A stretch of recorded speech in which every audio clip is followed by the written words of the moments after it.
Hi all, welcome to my Hibernian review of pre-season and then my kind of preview into the 1920 season for Hibs to kind of go over everything and see how we progress. Because obviously, from a Hibs fan perspective, there's going to be a lot of optimism because obviously, yes, we have a new owner, we've made a lot of signings, and this will be kind of Heckenbottom's kind of acid test to see if this season will truly pay off that he is doing the job that we kind of desire.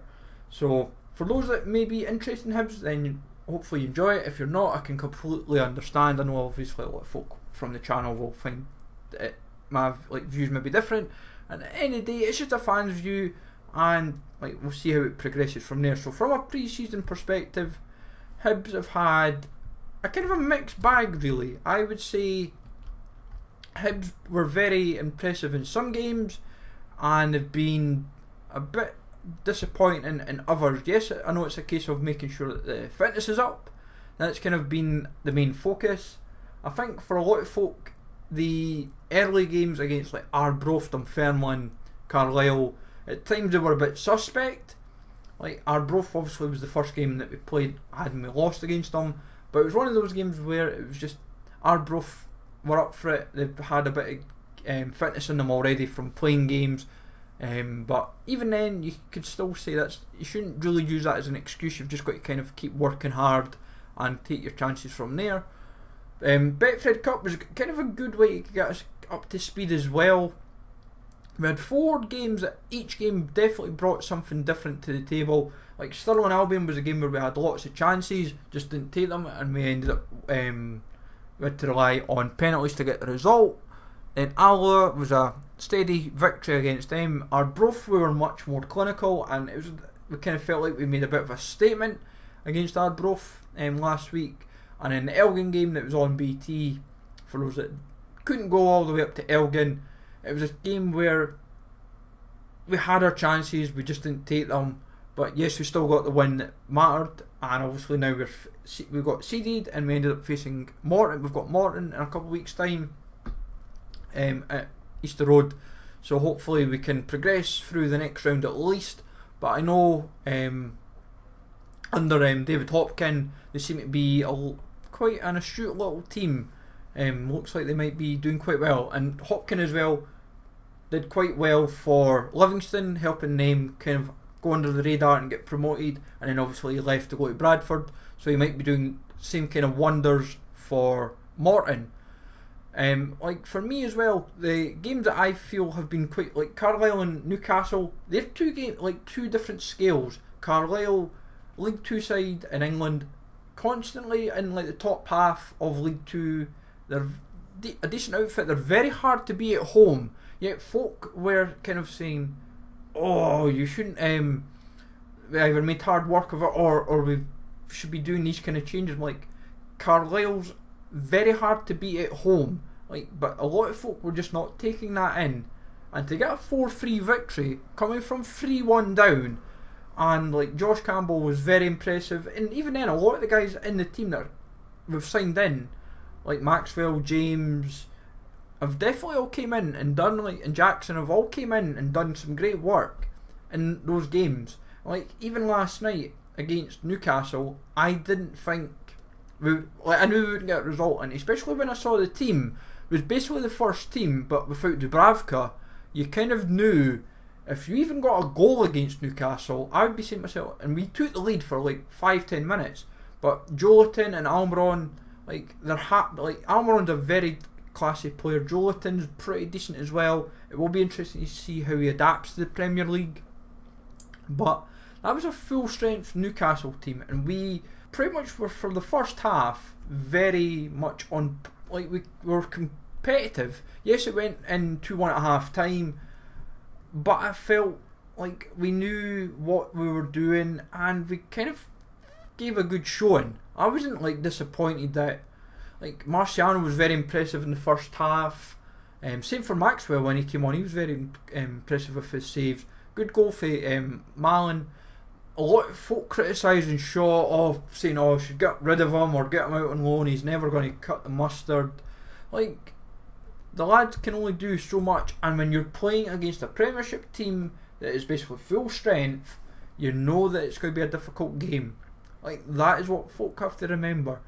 If you're playing a full strength Premiership team, and like Shar is quite easily a potential for like being part of the Player of the Year team because he was very impressive. Longstaff's young up and coming.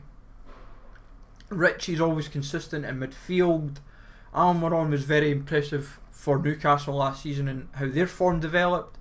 So like, I wasn't exactly disappointed of how we played. I thought for 90 minutes we gave a good showing, and it was a good way to get fitness in and improve the team, getting prepared for Saturday's game against St Mirren, and then taking it from there. Like, for me, the first month of fixtures, I would say St Mirren, Rangers, St Johnstone, Motherwell. If we can do that first month unbeaten, if we can go, I would imagine we'll beat St Mirren, who have been very poor. Motherwell and St Johnstone are hit and miss for us. Rangers again at Ibrox, we played them early last season and we got a result, and hopefully we can maybe do the same again. Like, I'll take a draw, but this Rangers team is very strong, so I won't deny that they are a very strong outfit. But they've obviously got to factor in that they've got European games. They've had so they've been doing their Europa League, and I'm sure that will clash at some point. So the game might move. I would not be surprised if the game moves to a Sunday, but we'll see how that progresses. Because I remember for us early last season, we had our games kind of moved to a Sunday, and it made it a bit more difficult, especially if you'd been away, if it was like Molde or Asteras. Then September, I was kind of hoping we'd get Kilmarnock a little bit earlier, because they, for me, are there for the taking. They don't look very good for what I've seen. They were very, very poor against Connah's Newquay. They had so many chances, but they couldn't take them. They hadn't a clue what they were doing, really. And Alessio, I don't think will be lasting very long. He may, if the writing's on the wall by the time that game comes about and we were to do even further damage, then he may be out the door. Hearts on the 22nd of September, that will be a big one, and then obviously the game against Celtic at the end of September. So potentially, if we were to go at the end of September and we're still unbeaten, I would be delighted. That is where I would kind of say, right, we've got a bit of progress, that maybe a bit of form. And it could be like last season, where we started off up till about October, November, being very impressive and a lot of hope and hype in the team. Like, even into October, I would say, even going up to Aberdeen, they're not as strong this year for what I'm seeing, but depending how the team's gelled and how we're playing, we might get a result against Aberdeen. Hamilton away, I'd still fancy us to get something, and even Ross County and Livingston at home, I would expect results against. I will actually be honest, we could easily, the team, if we're consistent throughout, we could easily go till about December before we start to see difficulty in the league, because we have a tough 4 games in a row of Aberdeen, well, in fact 5 actually, because it's Ross County away. We don't ever do well at Ross County. We've done well in the past when we needed, but not always. Aberdeen, Celtic, Rangers, Hearts, that's a hard turn of fixtures. But I would say first half of the season there's hope for us, and like for me, with how the team's been snapped up, getting Maxwell, getting Jackson, Tom James, Mackie's coming in at the fold, Portis is coming back for fitness, then Vela, Newell, Scott Allen, Doig. I would say we're looking pretty sound. Like, I'm quite hopeful about the team, and more of the youngsters are starting to come through as well. Obviously Boyle's injuries a bit of a concern, so we might have to get somebody in for him. But I'm definitely hopeful that things might click. I would say we just need another forward, and then that cover for Boyle, and then I would say the team is about there, and then it's just a case of wait and see for how the team will progress, and we just take it from there for the rest of like the first half of the season. That's kind of how I want to look at it. I'm hopeful that we are challenging top 4, and I feel we are capable of that this year. Like we're nearly there at the end of last season, but we just kind of tailed off.